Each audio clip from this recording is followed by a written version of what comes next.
Hey guys, tonight we're stepping back to the early 1940s, into the quiet, restless beginnings of Elvis Presley's life, long before the fame, before the crown, before the myth. You'll see what it meant to be born in a two-room house in Mississippi, to lose a twin brother before you took your first breath, and to spend a lifetime chasing the sound of something missing. So let's begin. You're born January 8th, 1935, in a two-room shotgun house in East Tupelo, Mississippi. The walls are thin, the floor is wood. Your twin brother, Jesse Garin, arrives 35 minutes before you, stillborn. You enter the world alone, carrying a ghost you'll never meet, but never stop feeling. Your mother, Gladys, holds you tighter than most mothers hold their children. She knows what was lost. You don't yet, but your body remembers. Your father, Vernon, works when he can. Sometimes he's there, sometimes he isn't. The family moves often. Different houses, different streets, same poverty. You learn early that home is temporary. Stability is a luxury you don't have. The instability seeps into you, becomes part of your wiring. You're always waiting for the ground to shift. Gladys is your anchor. She sings to you. She walks you to school. She worries when you're out of sight. You feel her love like a weight and a warmth. It's the only constant in a childhood that keeps changing addresses. You don't have much. A clay cup, a worn-out tunic if we're being historical, or in your case, hand-me-down clothes and a few toys. But you have her, and that's enough, until it isn't. The absence of your twin becomes a shape in your life. You don't talk about it much, but it's there. You feel it in the quiet moments, in the way your mother sometimes looks at you like she's seeing two people. You wonder if you're living for both of you. You wonder if that's why you feel so restless, so hungry for something you can't name yet. On your 11th birthday, January 8th, 1946, your mother gives you a guitar. It's not what you asked for. You wanted a bicycle, but the guitar is cheaper, and it's what the family can afford. You don't complain. You take it, hold it, feel the weight of the wood in your hands. You don't know how to play. No one teaches you. But you start anyway, absorbing everything by ear. You listen to the radio, you listen to the men on the corner, you listen to the church singers on Sunday mornings, their voices rising like something holy and desperate. Music becomes your second language. You don't read it. You don't study it. You just feel it the way you feel hunger or cold. Your fingers find the strings. Your voice finds the notes. It's not perfect, but it's yours. And for the first time, you start to sense that you might be good at something, not school. You're average there, maybe below. You even fail music class later because your voice and your style don't fit the box they've drawn. But in your room, with that guitar, you're building something. You don't have a word for it yet. You spend nights in church listening to gospel. The preacher shouts. The choir sways. The music moves through the room like a living thing. You watch how the singers lose themselves, how their bodies respond to rhythms they don't control. You absorb it. You store it. You don't yet know you'll use it. By day, after the family moves to Memphis in 1948, you sneak into record stores. You're 13. You're supposed to be in school or helping at home. But you're drawn to Beale Street, to the sounds pouring out of clubs and shops. The music is different here. Rawer, blacker, more alive. You're a white boy in a segregated city, but the music doesn't care about lines. You listen to blues, to rhythm, to things you don't fully understand but feel in your bones. You're shy, painfully shy. Teachers think you're average. Classmates barely notice you. But inside, something is building. Your body moves before you think it should. You mirror rhythms that exist and rhythms that don't exist yet. You sense a tension between wanting to belong and knowing you're different. You don't fit, and maybe you don't want to. At 10 years old, you enter a singing contest at the Mississippi-Alabama Fair and Dairy Show. You sing Old Shep, a song about a boy and his dog. You place 5th. It's not first, but it's something. You feel the audience's eyes on you. You feel their attention, their approval, even if it's small. Something opens inside you. You realize that when you're on stage, the shyness disappears. You're someone else, someone bigger. The move to Memphis is supposed to be a step up. Vernon finds work. The family finds a place in the Lauderdale Courts housing project. It's better than Tupelo, they say. But inside you, it feels like leaving something behind. The innocence, maybe.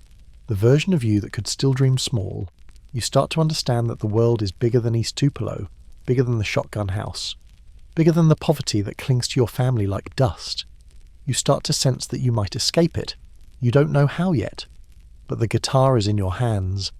The music is in your chest, and somewhere deep inside you're already building the myth of you. You don't see the cost of transformation yet. You're too young, too hungry, too restless, but it's there, waiting.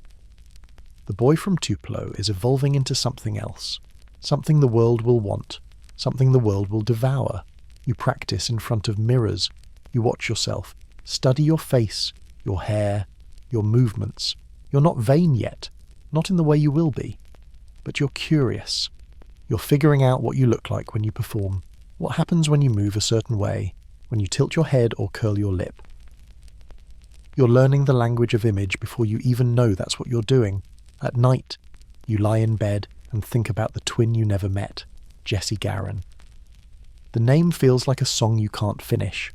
You wonder what he would have looked like, if he would have sounded like you, if he would have loved music too.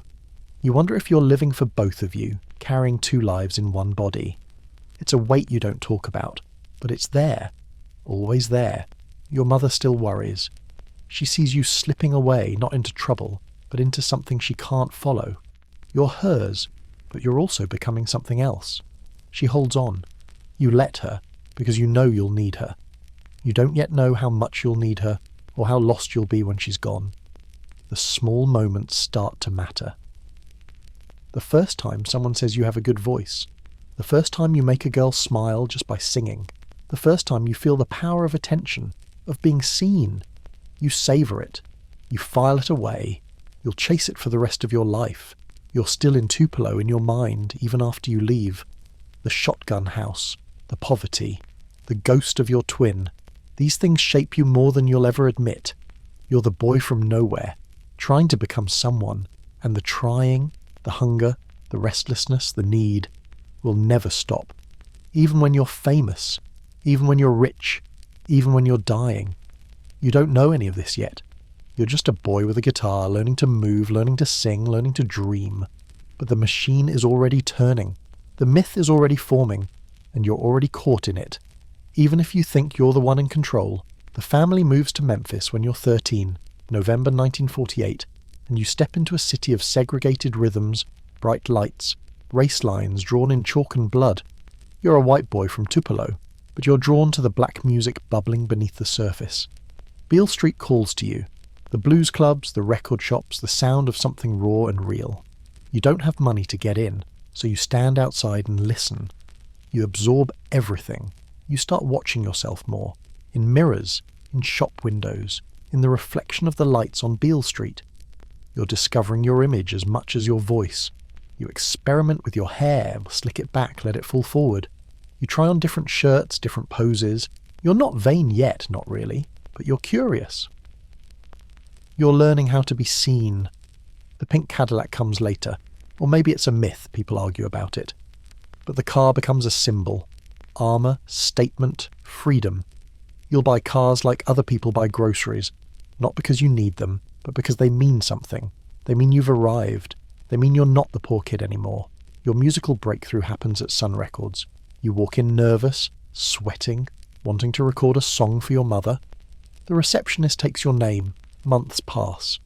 Then one day, producer Sam Phillips calls you back.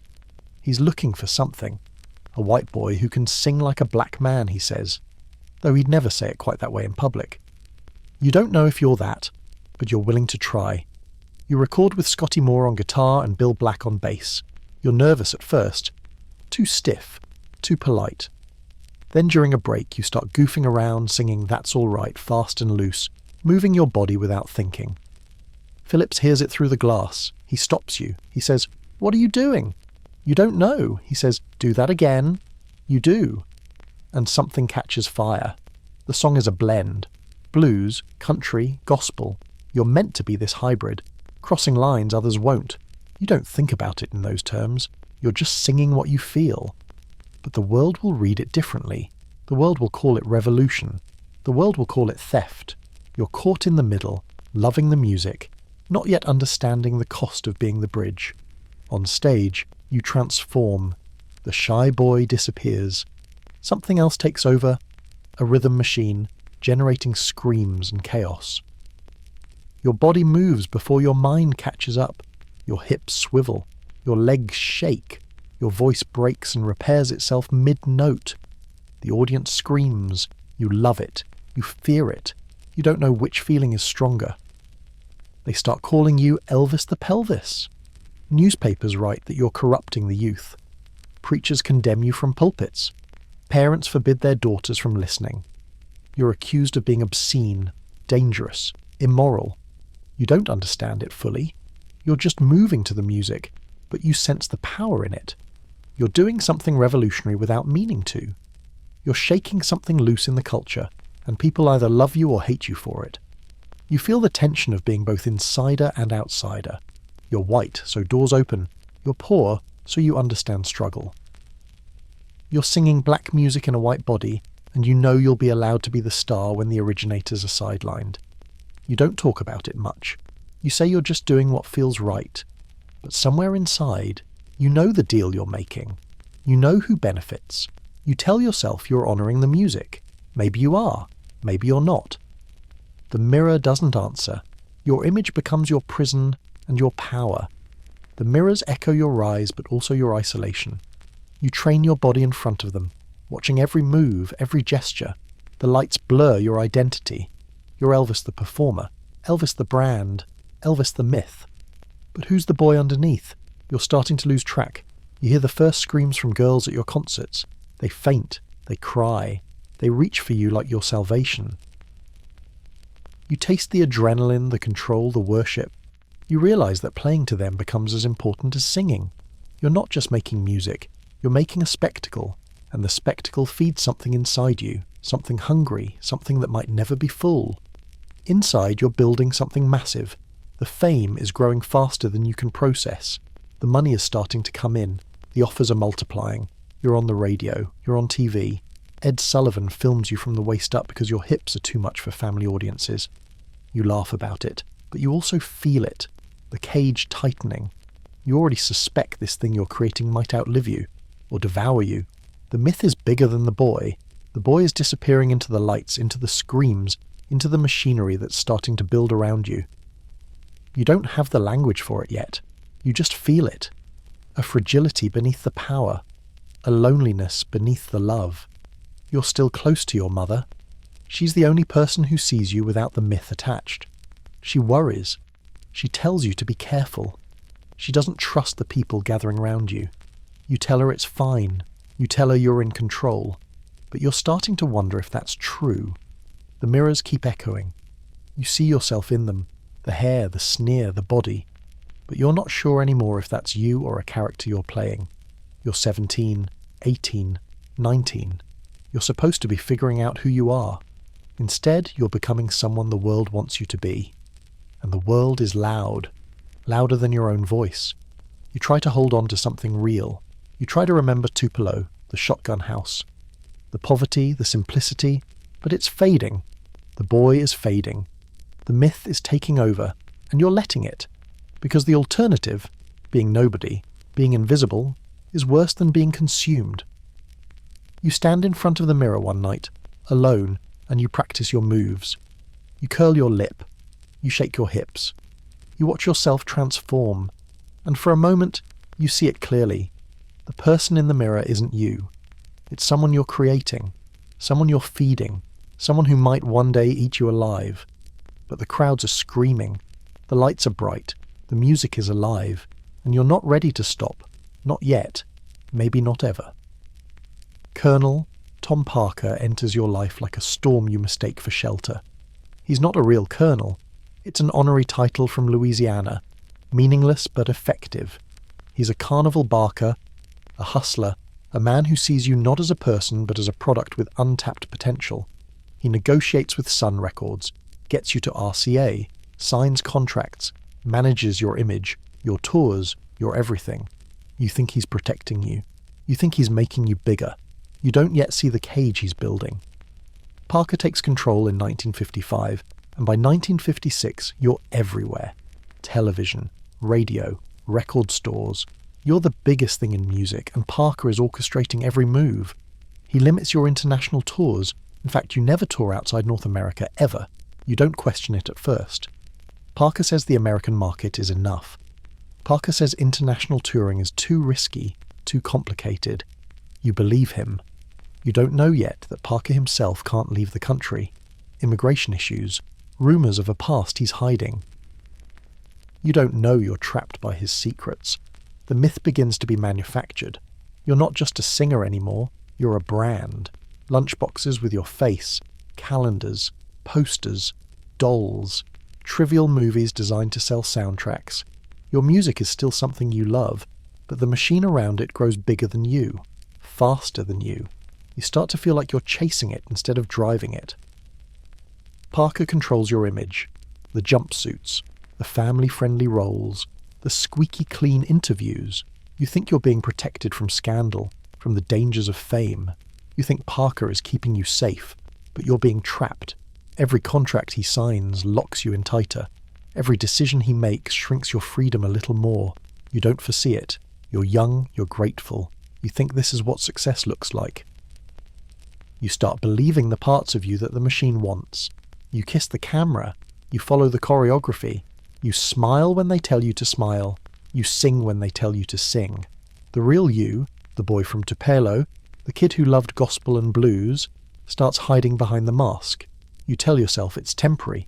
You tell yourself you'll reclaim your voice later, when you're more established, when you have more control. But the contracts keep piling up. The schedule keeps tightening. The real you keeps shrinking. You hate that you're being sold. You also love that you're being sold.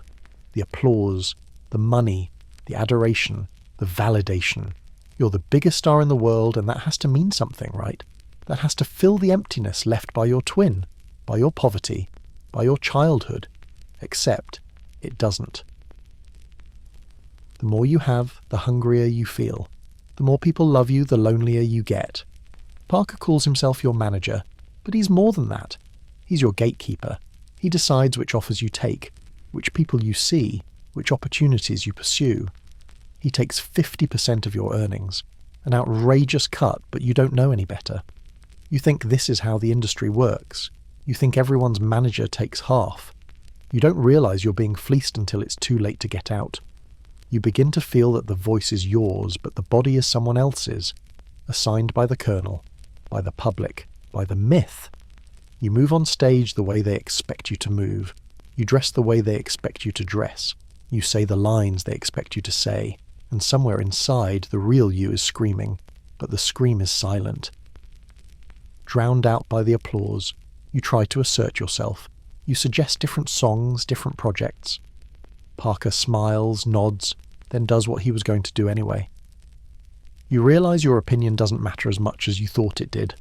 You realize the puppet learns to command the stage, but the strings are tighter than you'll ever admit.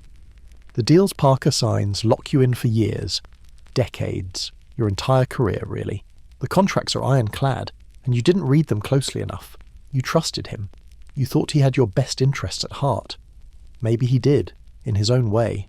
Or maybe he just saw a golden goose and decided to squeeze every egg out of it before it died. You tell yourself you'll break free soon. You tell yourself that once you're big enough, once you're established enough, you'll renegotiate. You'll take back control, you'll fire Parker and start fresh. But the contracts are binding, the business is complex, the machinery is already winning, and you're too deep in to climb out without destroying everything you've built. Parker keeps you working, constantly. Tours, recordings, films, appearances. You barely have time to breathe. You tell yourself this is what you wanted. You tell yourself this is success. But the exhaustion is creeping in. The resentment is growing. The mask is getting heavier. You see other artists, younger, newer, who have more control over their careers. They write their own songs. They pick their own projects. They own their own masters. You don't have any of that. Parker owns the contracts. RCA owns the recordings. You're the most famous person in the world, but you don't own your own work. You're a renter in your own life. The mirror shows you the king, but the king is not you. The king is a construction, a character, a product, and you're the man inside, suffocating, trying to remember what it felt like to just sing because you loved it. Trying to remember what it felt like to be free. You start to realize that the applause is conditional. The love is conditional. It's not for you, it's for the image. And the image is owned by Colonel Tom Parker. You signed the papers, you shook his hand, you made the deal. And now you're living with the consequences. You tell yourself it's worth it. You tell yourself that fame, money, success, these things matter. These things are real. But late at night, when the crowds are gone and the lights are off, you stand in your room and you wonder. You wonder if you sold something you can't get back. You wonder if the boy from Tupelo would recognize the man you've become. The puppet learns to smile, the puppet learns to dance, but the puppet knows, somewhere deep inside, that the strings will never let go. Not until the show is over. Not until the lights go out for good. In March 1958, you're drafted into the United States Army. You're 23 years old. You're already a superstar. The biggest name in music, maybe the biggest name in the world. But the draft doesn't care about that. Your number comes up, and you're expected to serve like everyone else. Some people think you'll get out of it. Some think Parker will pull strings, but you report for duty. You trade sequins for a uniform. You see it as a chance to prove you're still one of the boys. The press has been brutal, calling you a degenerate, a corrupting influence, a threat to American youth. You think the army will reset your image. You think it'll show people you're patriotic, normal, disciplined. You volunteer for assignment in Germany. You don't take the easy route, performing for troops, staying stateside. You want to do it right. Or maybe you just want to disappear for a while, escape the machine, breathe air that doesn't smell like hairspray and spotlights. The first few months are brutal. You're treated like any other soldier. Wake-up calls at dawn, drills in the mud, barracks full of men who either resent you or want something from you. You keep your head down, you do the work, you try to blend in. It's strange, being anonymous again. Strange and almost peaceful. For the first time in years, you're not Elvis the star. You're just another soldier. It's exhausting. It's also a relief. Then, on August 14th, 1958, your mother dies. Gladys, your anchor. The one person who loved you before you were Elvis, who loved you without wanting anything in return. She's been sick for a while. Liver problems, stress, a body worn down by years of worry. But you're overseas, duty-bound, and you can't be there when it happens. You get the call, you get emergency leave, you fly home, but you're too late. Her death breaks something in you. A part of you dies with her. You stand at her grave and you feel it. The weight of her absence. The impossibility of her being gone. She was the only person who saw you, really saw you beneath the myth. And now she's gone. You're alone in a way you've never been alone before. You return to Germany. You try to keep going, but everything feels different now. Heavier. The uniform that felt like freedom now feels like another costume. You're a soldier, but you're also still Elvis. People recognize you. Fans wait outside the base. You can't escape it, even here. You live off base with your father, Vernon, and your grandmother, Minnie May. It's supposed to feel like home. It doesn't. Vernon is there, but he's not Gladys. No one is. You try to fill the void with routine, with discipline, with the structure of military life. But the void is bigger than you thought. It's not something you can fill with duty or distraction. You pick up amphetamines. It starts innocently enough. Weight control, energy, something to help you get through the long days and sleepless nights. The army medics hand them out like candy. Everyone's taking them. You think it's no big deal. You think you can handle it. You don't see the pattern forming, the self-medication, the reliance, the slow slide into something you won't be able to stop. The pills help at first. They keep you sharp. They keep you awake. They quiet the noise inside your head, the grief you don't know how to process. But they also start changing you. You're thinner. Your hands shake. Your sleep is fractured. You tell yourself it's temporary. You tell yourself you'll stop when you're back home, when things settle down. But things never settle down. While in Germany you meet Priscilla Beaulieu. She's 14. You're 24. It's not appropriate by any standard, but no one stops it. She's the daughter of an Air Force officer living on base with her family. You're drawn to her, her youth, her innocence, the way she looks at you like you're not just Elvis, but something more, something real. You start spending time with her. You tell yourself it's harmless. You tell yourself you're just lonely. The relationship is complicated. She's a child. You're an adult. But in your mind, you're preserving something. Maybe the innocence you lost. Maybe the version of yourself that wasn't yet consumed by fame. You don't see it as predatory. You see it as, what? Connection, control, a way to hold on to something pure before the world ruins it. Whatever it is, it's wrong. But no one around you says so. No one stops you. The machine protects you even here. You return home in March 1960. 2 years have passed. You're less innocent. The expectations are heavier. The music industry waited for you. They held your career in suspension, kept your records in rotation, made sure the public didn't forget. But you changed. You're not the same kid who left. You're quieter, harder. The grief sits inside you like a stone. The uniform exposed you to a world where you were just a soldier once more. The contrast with your stardom nearly breaks something inside you. You thought the army would humble you, reset you, ground you. Instead, it just showed you how far you'd drifted from normal. You can't go back. You can't be regular. The myth won't let you. You try to control things when you return, your image, your life, your contracts. But the gears of the machine have shifted. Parker is still in charge. The film deals are still waiting. The tours are already scheduled. You've been gone, but the machine didn't stop. It just kept turning without you, and now you have to catch up. In the uniform, you realized fame doesn't protect you from pain, loss, mortality. It may even entrench you deeper in your mask. Your mother is gone. Your youth is gone. The boy from Tupelo is a ghost, and you're stepping back into a life that's already written, already decided, already spiraling towards something you can't name yet. You stand in front of the mirror in your uniform one last time before you take it off for good. You look at yourself, older, thinner, haunted. You wonder if the man in the reflection is stronger for what he's been through, or just more broken. You don't know. You take off the uniform, you put on the jumpsuit, you step back into the lights. The show must go on. It always does. You sign up for films. Your first movie, Love Me Tender, comes out in 1956. While you're still raw and new and hungry, it's a Western. You play a supporting role, you sing a few songs, the critics are lukewarm, but the public eats it up. Parker sees dollar signs. He signs you up for more. Many, many more. By the time it's over, you'll have made 31 films, maybe 33. Sources differ, depending on how you count. The exact number doesn't matter. What matters is that they're almost all the same. Musical fantasies, exotic locales, formulaic scripts, boy meets girl, boy sings, boy gets girl, roll credits, repeat. The roles are safe, lucrative, hollow. You're told this is the way to expand your appeal to reach audiences who don't buy records but will buy movie tickets. You're told this is how you sustain success. You agree because you trust Parker. You agree because the money is good. You agree because you don't yet realize what you're trading away. Your voice, once raw and hungry, is now packaged into soundtrack albums, tie-in songs, studio-constructed hits.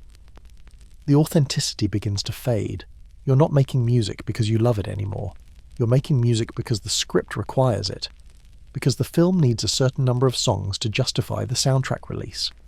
Because the machine demands content and you're the content. You hate it. You hate that you're stuck doing the same thing over and over. But you're also obliged. Contracts, machines, public expectations. You signed the deals, you cashed the checks. You're locked in. The films keep coming. Jailhouse Rock, King Creole, GI Blues, Blue Hawaii, on and on. Some are better than others. Most are forgettable.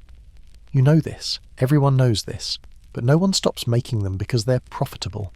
The stage no longer thrills you the way it used to. You're not performing live much anymore. The films take up all your time. The camera watches your every move, and there's no audience to feed off. No electricity, no spontaneity. You're hitting marks. You're lip-syncing to playback. You're doing take after take after take until the director is satisfied. It's sterile. It's mechanical. It's killing something inside you. You want to rebel, but you don't know how within the system.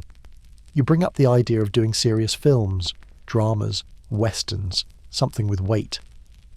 Parker listens, nods, then books you for another beach movie. You mention wanting to work with serious directors, people who could help you grow as an actor. Parker smiles, signs you up for another formulaic musical. You start to realize your opinion doesn't matter. The machine has momentum. You're just along for the ride. You watch younger acts emerge. The Beatles, the Rolling Stones, Bob Dylan. They're doing what you used to do, breaking rules, pushing boundaries, making music that matters. You're stuck in Hollywood making movies about race cars and beach parties. You feel yourself aging before your time. You're in your 20s, your 30s, and you're already obsolete. The music has moved on. You haven't. You're still eclipsing millions. Your movies make money. Your records sell. But inside, you're asking, who are you doing this for? The fans, the brand, Parker, yourself? You don't have an answer. You just keep showing up to set, hitting your mark, singing your songs, cashing your checks. It's a routine. A prison with golden bars. You patch the cracks with more money, more cars, more costumes, more extravagance. You buy Graceland in 1957 for $125,000, a mansion in Memphis, a symbol of how far you've come from the shotgun house in Tupelo. You fill it with things: TVs, jukeboxes, horses, guns, anything to fill the emptiness. But the emptiness grows. The more you have, the less you feel. You start to resent the camera. You used to love it, the way it captured you, immortalized you, made you bigger than life. Now it feels like a cage. You're trapped in frame, trapped in character, trapped in a version of yourself that's been focus grouped and market tested and neutered. You're Elvis the movie star, Elvis the product, Elvis the brand, but who's Elvis the person? You're losing track. The scripts blur together. The locations change: Hawaii, Mexico, Las Vegas. But the story is always the same. You sing, you charm, you win. It's safe. It's predictable. It's suffocating. You think about what you could be doing: touring, recording real albums, making music that matters. But you're stuck on a soundstage, pretending to fall in love with actresses you'll never see again. You try to find joy in the work. You joke with the crew. You're professional, polite, punctual. But the joy is gone. You're going through the motions, and everyone can see it. The films get worse. The reviews get harsher. The audiences start to dwindle. But Parker keeps booking them because they're still profitable. The machine doesn't care about quality. It cares about output. You start to feel like a ghost in your own life. You're there, but you're not. You're speaking lines someone else wrote. You're singing songs someone else chose. You're living a life someone else designed. And the worst part is, you agreed to it. You signed the contracts. You took the money. You can't blame anyone but yourself. The prison has golden bars. You're the star inside, but the star is becoming the jailer. You're trapped by your own success, by your own choices, by the machine you helped build. And you don't know how to escape without destroying everything. So you stay. You keep making the movies. You keep singing the songs. You keep smiling for the camera. And inside you're dying a little more every day. It's December 3rd, 1968. NBC. The comeback special, officially titled Elvis. But everyone will call it the 68 comeback special. You're standing backstage, and you're terrified. You haven't performed live in front of an audience in 7 years. 7 years of movies, of sound stages, of lip syncing to playback. 7 years of being safe, of being packaged, of being dead inside. You're wearing a black leather jumpsuit. It's tight, it's hot under the lights. But it feels right. It feels like armor. It feels like the old you.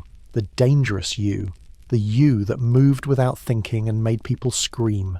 You're not sure that version of you still exists, but you're about to find out. The lights come up. The audience is close. Too close. You can see their faces. You can feel their energy. It's electric. It's terrifying. It's exactly what you've been missing. You pick up the guitar. You start to play. And something inside you wakes up. You jam with a live band. Scotty Moore, DJ Fontana, the guys who were there at the beginning. You sweat, you shake, you laugh. You talk to the audience between songs, cracking jokes, telling stories, being real in a way you haven't been in years. The cameras are rolling, but you forget about them. You're not performing for the cameras, you're performing for the people in front of you, and they're responding. They're alive. You're alive. You rediscover your voice. It's rougher now, deeper, richer. You've lived more. You've suffered more. And it shows in the music. You sing That's All Right. You sing Heartbreak Hotel. You sing new songs. Old songs. Songs that feel like they're being ripped out of your chest. And the audience goes wild. They scream, they applaud, they cry. They remember who you were. You remember who you were. For a moment you are you again, not the movie star. Not the product, the raw performer, the mirror boy, the rhythm machine, the thing that scared parents and made teenagers lose their minds. The myth is reset. The king returns, and it feels... God, it feels good. But even in the middle of it, even in the heat and the sweat and the screams, you see how far you've drifted. The gap between you and the machine shrank for a moment, but it's still there. You can feel it. The contracts are still waiting. Parker is still in charge. The schedule is still crushing. This moment, this fire, is temporary. You know it. After the taping, the reviews pour in. They're ecstatic. Critics call it a triumph. Fans call it a resurrection. Parker smells money. He books you for Vegas, residency shows, hundreds of them, back to back, night after night. The comeback is real, but it's also a trap. You're back, but you're back on the machine's terms. You sign new contracts, you agree to the Vegas dates, you think you can ride this wave, channel this energy, stay in the fire. But the fire is hard to sustain. You're older now. Your body is aging. The pills you started taking in Germany are still with you. The grief over your mother is still with you. The weight of the myth is heavier than ever. Vegas becomes your new prison. Bigger stage, bigger audience, same cage. You perform twice a night, sometimes more. The shows are spectacular. Lights, costumes, a full orchestra. But they're also exhausting. You're giving everything you have, every night, to rooms full of people who will forget you the moment they leave. The energy you felt during the comeback special starts to fade. The routine sets in. The grind wears you down. You try to keep the fire lit. You change up the set list. You improvise. You talk to the audience, joke with them, make them feel like they're part of something special. But underneath, you're tired. Bone tired. Soul tired. The kind of tired that sleep doesn't fix. Parker is thrilled. The money is pouring in. The Vegas shows are sold out. Your records are charting again. The comeback worked. But Parker doesn't see what it's costing you. Or maybe he does, and he just doesn't care. He's a businessman. You're the product. As long as the product is profitable, the machine keeps turning. You start to wonder if this fire can stay lit, or if it's a lightning strike in the night that'll leave you stranded in darkness. You think about the boy from Tupelo. You think about the young man in the black leather jamming with a live band, feeling alive for the first time in years. You want that back. But you don't know how to hold on to it while also feeding the machine. The public cheers. Your ego soars. You're relevant again. You're important again. But inside, you sense the cost of this revival. You're 40 years old, but your body feels older. The pills are catching up with you. The schedule is relentless. The pressure is suffocating. You're back, but you're also breaking. You try to ride the wave. You report back to the colonel. You smile for the cameras. You sign the papers. You do the shows. But you're sliding into the next phase with less freedom than before. The comeback gave you momentum, but it also locked you in deeper. You're too valuable now, too important, too big to fail, and that means you're never allowed to stop. You stand in your dressing room after a show, sweating through your jumpsuit, staring at yourself in the mirror. The crowd is still roaring outside. They want more. They always want more. You take a pill, you take another. You try to remember what it felt like during that comeback special. The fire, the freedom, the feeling of being alive. But it's slipping away, fading, and you don't know how to get it back. The king returns, but the king is tired, and the machine is just getting started. You marry Priscilla on May 1st, 1967, in Las Vegas. It's a small ceremony. Small by your standards, anyway. Your manager orchestrates it. The press covers it. The public celebrates it. You're 32. She's 21. You've been together since she was 14, since Germany. Since you were a soldier trying to fill the void left by your mother's death. Now you're making it official. On paper it should work. She's beautiful. She's devoted. She's moulded herself into what you want. The hair, the makeup, the clothes. She's the perfect accessory to the Elvis brand. But that's the problem. She's an accessory, not a partner, not an equal. You don't know how to be with someone as equals. You only know control. In February 1968, she gives birth to your daughter, Lisa Marie. You're ecstatic, terrified, hopeful. You want to be a good father. You want to give her the stability you never had. But you also know you're a mess. The pills, the schedule, the affairs, the machine. You're not sure you have anything stable left to give. For a while you try. You come home between Vegas shows. You hold Lisa Marie. You play with her. You buy her things. Too many things. Like you buy yourself things. Like buying can fill the emptiness. Priscilla tries to make it work. She decorates Graceland. She hosts dinners. She plays the role of Mrs. Elvis Presley. But the cracks are showing. You're barely home. When you are home, you're distant. You're up all night, sleeping all day. You're surrounded by the Memphis Mafia, your entourage, your yes men, your barrier between you and the real world. Priscilla is alone in a house full of people. She's raising a daughter while her husband performs for thousands, then disappears into his bedroom with pills and grief and ghosts. The affairs start, or maybe they never stopped. Women throw themselves at you. You're Elvis. You can have anyone, and you do. Dancers, fans, actresses. It's not about love. It's barely about desire. It's about control. It's about proving you're still wanted. It's about filling the void for 5 minutes before it opens up again. Priscilla knows. Of course she knows. She's not stupid. But what can she do? Leave? And go where? She's been Elvis's wife since she was a girl. She doesn't know who she is outside of you. Neither do you, really. You're both trapped in the myth. The distance grows. You stop sleeping in the same room. You stop talking about anything real. She's lonely. You're lonely. But you're lonely together, which is somehow worse than being lonely alone. The mansion is full of noise, parties, music, people. But inside it's silent, cold, empty. You try to explain it to her once, late at night, when the pills have loosened your tongue. You tell her about the twin, about your mother, about the hunger that never stops, the void that never fills. She listens. She tries to understand, but she can't. No one can. It's too big, too dark, too much. In 1972, she tells you she's leaving. She's met someone else, Mike Stone, a karate instructor. She wants a divorce. You're shocked, angry, devastated, but also relieved. Somewhere deep down, you knew this was coming. You knew you couldn't give her what she needed. You knew the marriage was a performance, like everything else in your life. The divorce is finalized in 1973. She gets custody of Lisa Marie. You get visitation. The press covers it like a tragedy. The king's marriage crumbles. But you know it was doomed from the start. You can't love someone when you don't love yourself. You can't build a life with someone when your life is owned by a machine. You see Lisa Marie when you can. You spoil her. You try to be present, but you're not. You're on stage. You're in Vegas. You're in your bedroom alone, pills scattered on the nightstand, the TV playing to an empty room. You're a ghost in your own life, a father in name only. Priscilla moves on. She builds a life. She becomes her own person. Finally. You're happy for her, in theory.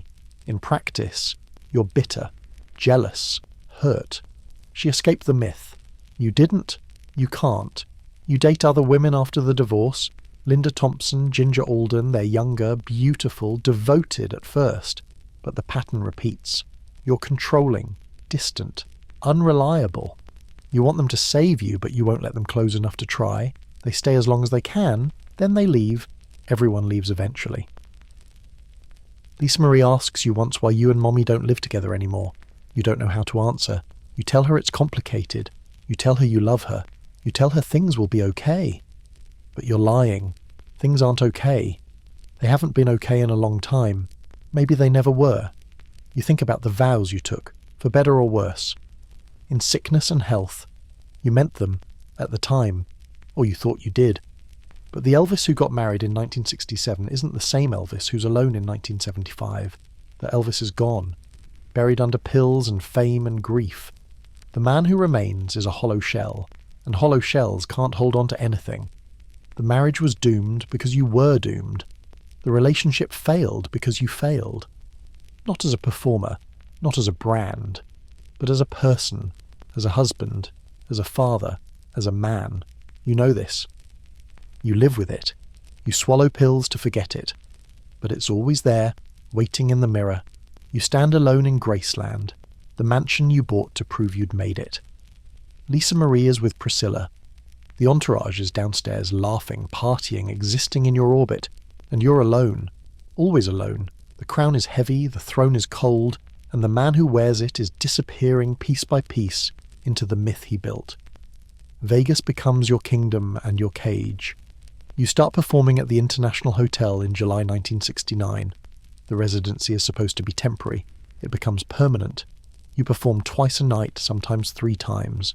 Night after night, week after week, month after month. The shows are spectacular. The audiences are massive. The money flows like water. And you're dying inside.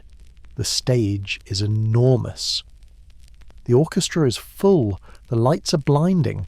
You wear jumpsuits covered in rhinestones, capes that weigh 40 pounds, belts the size of dinner plates. You look like a king. You feel like a prisoner. Every night you walk out into that spotlight and you give them everything. Every ounce of energy, every note in your chest, every move your body can still make. And when the curtain falls, you collapse. Backstage, you're drenched in sweat. Your hands shake. Your heart races. You can barely stand. Your entourage helps you to your dressing room. They bring you water. They bring you pills. They tell you the show was great. They're lying. Or maybe they're not. You can't tell anymore. Everything blurs together. The shows, the pills, the applause, the emptiness. You take uppers to get through the performances. You take downers to come down after. You take pills to sleep. Pills to wake up. Pills to feel something. Pills to feel nothing. The cycle is vicious and you know it. But you can't stop. You don't know how to function without them anymore. They're the only thing holding you together. The audiences don't see it. They see the king. They see the legend. They see the man who changed music, who defined a generation, who still commands a stage like no one else. They scream, they cry. They throw flowers and scarves and hotel room keys. They worship you, and you hate them for it just a little. Because they don't see you. They see the myth, and the myth is killing you. You start forgetting lyrics. You slur words. You repeat jokes. Some nights you're so out of it you don't remember being on stage at all. Your band covers for you. Your manager makes excuses. Your entourage tells you it was fine. But you know you're slipping. You just don't know how to stop the slide. The Colonel keeps booking shows. More and more and more. You're too valuable to rest. Too profitable to slow down. He pushes you harder, squeezes every dollar out of you he can. You start to resent him. You start to hate him. But you're too tired to fight. Too trapped to escape. So you keep performing. You keep taking the pills. You keep dying night by night under the Vegas lights. You try to find meaning in the performances. You tell yourself you're giving people joy. You're making memories. You're doing what you were put on this earth to do, but the words ring hollow. The truth is you're just going through the motions, hitting your marks, singing your songs, playing the character of Elvis Presley while the real you withers away behind the mask. The jumpsuit gets tighter. You're gaining weight. The pills mess with your metabolism. The late nights and junk food don't help. You try to diet, you try to exercise, but you're too exhausted, too depressed, too broken. The weight piles on, the jumpsuit splits. They have to keep letting it out, making new ones bigger and bigger. You look in the mirror and you don't recognize the man staring back. You think about quitting, walking away, retiring. But to what? You don't know how to be anything other than Elvis. You don't have hobbies. You don't have interests. You don't have a life outside the stage. The machine is all you know, and the machine doesn't let you go. It never does.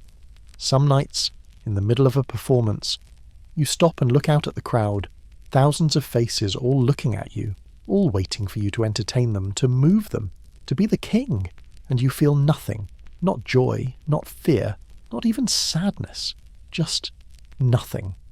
A void where your soul used to be, and you wonder how much longer you can keep this up, how many more shows, how many more pills, how many more nights before the machine finally breaks down.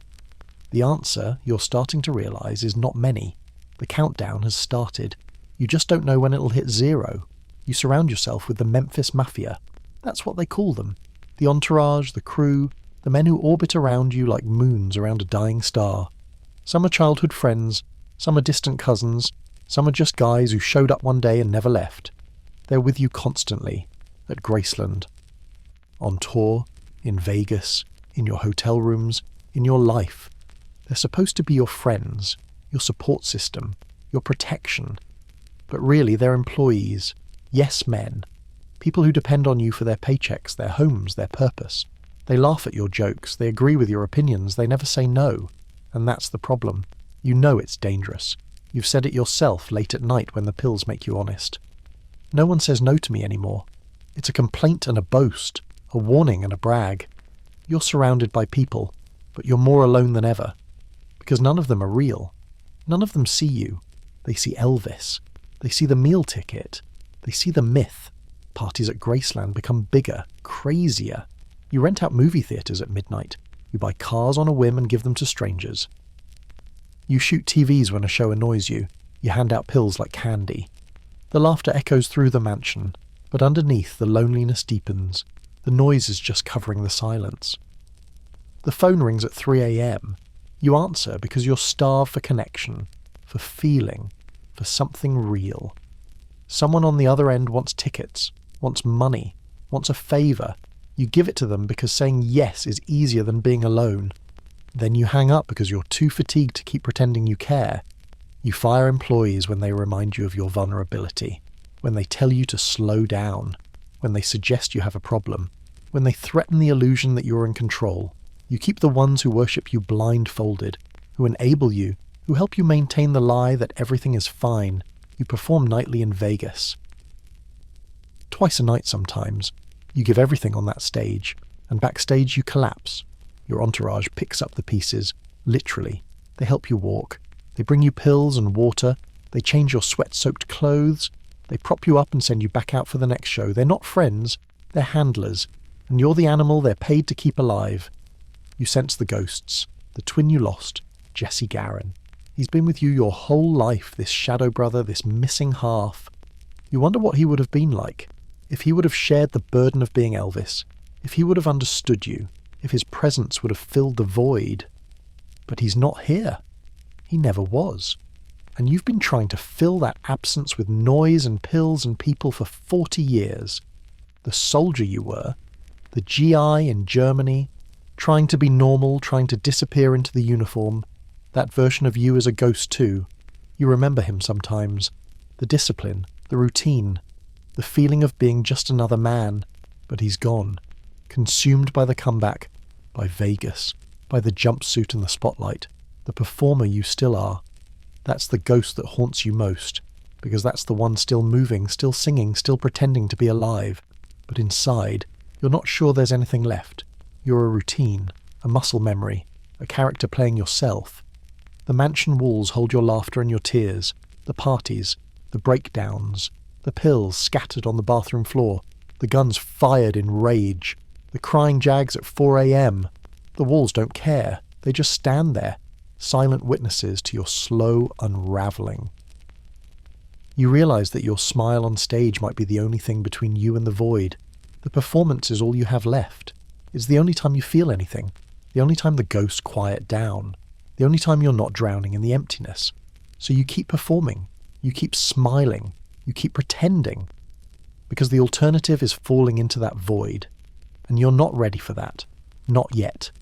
You throw money at the emptiness. You buy cars, you buy gifts, you buy loyalty, you buy company, you buy anything that might fill the hole inside you. But the emptiness takes it all, swallows it whole, and laughs back at you.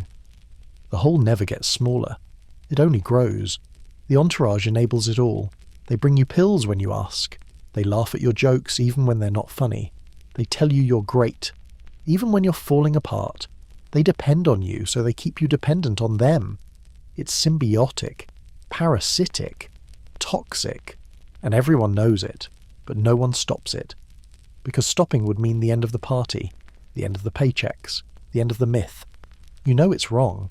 You know you're surrounded by people who don't really love you, who can't really love you because they need you too much. But you can't let them go, because being alone is worse. The ghosts are louder when you're alone. The void is bigger. The emptiness is unbearable. So you keep them close. You You keep the parties going.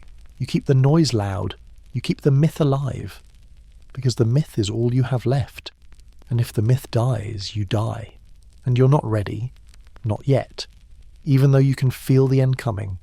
You can feel it in your chest, in your bones, in the way your body's breaking down. But you keep going. You keep performing. You keep smiling. Because stopping means facing the truth. And the truth is something you've been running from your whole life. Your body starts betraying you. The weight gain is impossible to hide. The jumpsuits that once fit snugly now strain at the seams. They keep making new ones, bigger ones, but even those start to feel tight. You look in the mirror and you see a stranger. Bloated, puffy, unrecognizable. Your hands tremble. It's the pills. You know it's the pills, but you can't stop taking them. Your hands shake when you hold the microphone. They shake when you sign autographs. They shake when you're alone in your room at 3 a.m., reaching for another bottle.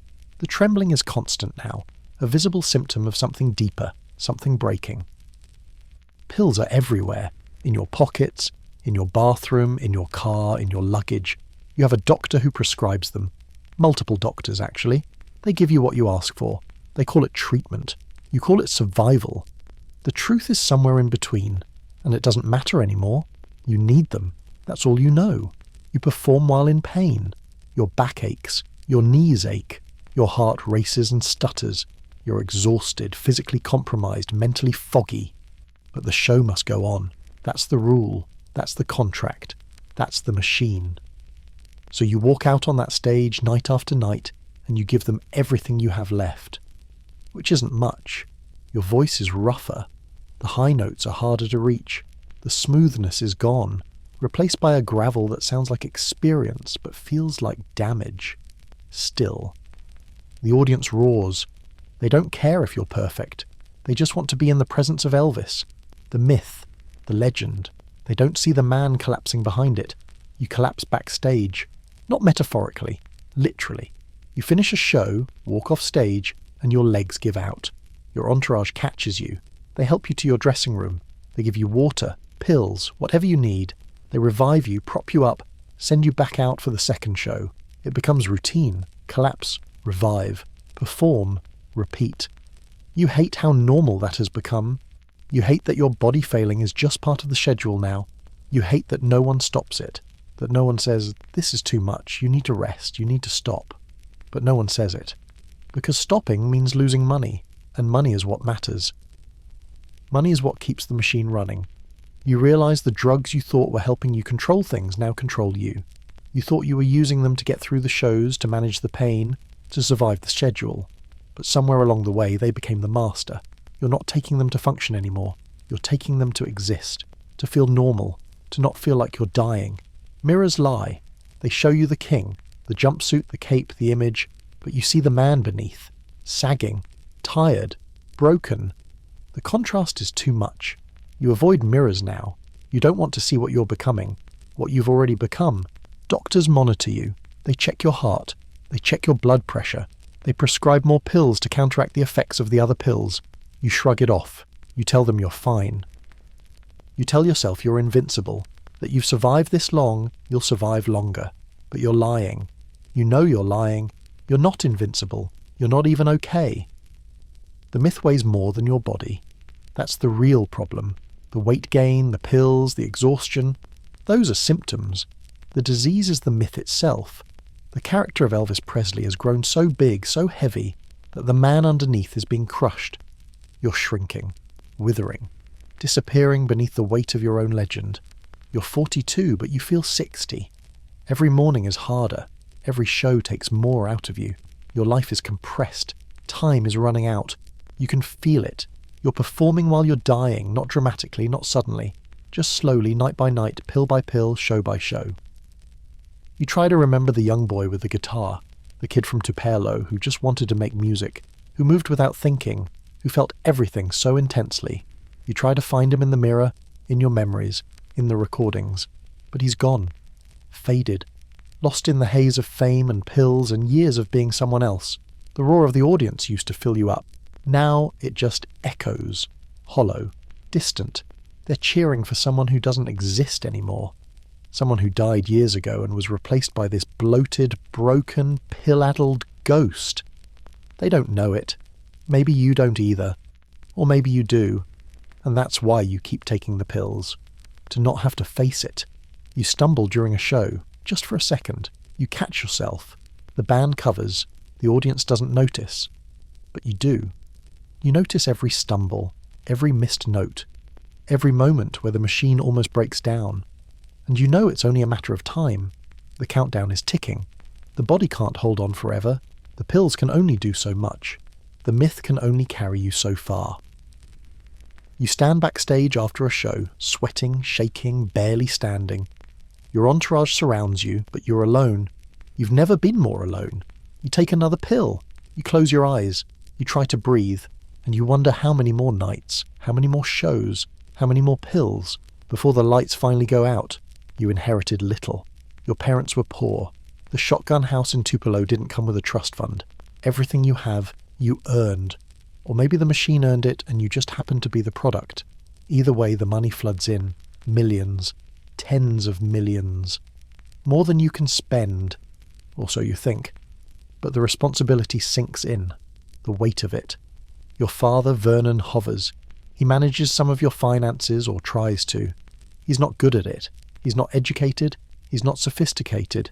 He's just a poor kid from Mississippi who suddenly has access to more money than he ever imagined. He makes mistakes. He trusts the wrong people. He signs the wrong papers.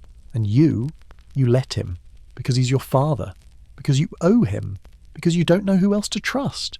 The estate looms. Graceland, the cars, the staff, the entourage. The expenses are enormous. You're not just supporting yourself. You're supporting your father, your grandmother, your ex-wife, your daughter, your Memphis mafia, your doctors, your lawyers, your accountants. Everyone's hand is in your pocket. Everyone's depending on you. The pressure is crushing. You try to provide a legacy. You buy Graceland in 1957 for $102,500. It's your castle, your proof that you made it, your monument to the boy from Tupelo who became a king. But it's also a burden. The upkeep is expensive. The staff is expensive. Everything is expensive. And the bills never stop coming. The Colonel's contracts haunt you. You signed deals years ago that locked you in. Parker takes 50% of your earnings. RCA owns your masters. You don't own your own music. You don't own your own image. You're the most famous entertainer in the world, and you barely own your work. The realization hits you sometimes late at night. You're rich, but you're not free. You've never been free. The films, the tours, the Vegas residences, they're all designed to generate revenue. But the revenue goes to pay for the machine, the managers, the lawyers, the contracts, the expenses. What's left over is yours, supposedly. But even that feels temporary, like it could all disappear tomorrow, and maybe it will. Lisa Marie enters the world in 1968. Your daughter, your heir. You want to shield her from all this, from the pressure, the expectations, the machine. You want to give her a normal life. But how? You don't even know what normal looks like. You've been Elvis since you were 20. You can't teach her how to be ordinary when you've spent your whole life being extraordinary. You worry about being replaced, made obsolete. You chase tours because the contracts say so, but also because you're terrified of being forgotten. The music industry moves fast. New artists, new sounds, new generations. You're already old news to some people, a relic of the 50s. The 68 comeback helped, but it didn't make you immortal. Nothing can make you immortal, except dying. And even that's not guaranteed. You ask yourself, who owns Elvis? The answer is everyone except you. The Colonel owns your career, RCA owns your music, the public owns your image, your family owns your money. Everyone has a claim, everyone has a stake, and you're just the man in the middle trying to keep it all together while slowly falling apart. The empire you built seems bigger than you. It is bigger than you. It has its own momentum now, its own demands. You can't control it. You can't stop it. You can only try to keep up, try to meet the expectations, try to be what everyone needs you to be. And it's exhausting, soul-crushing, impossible.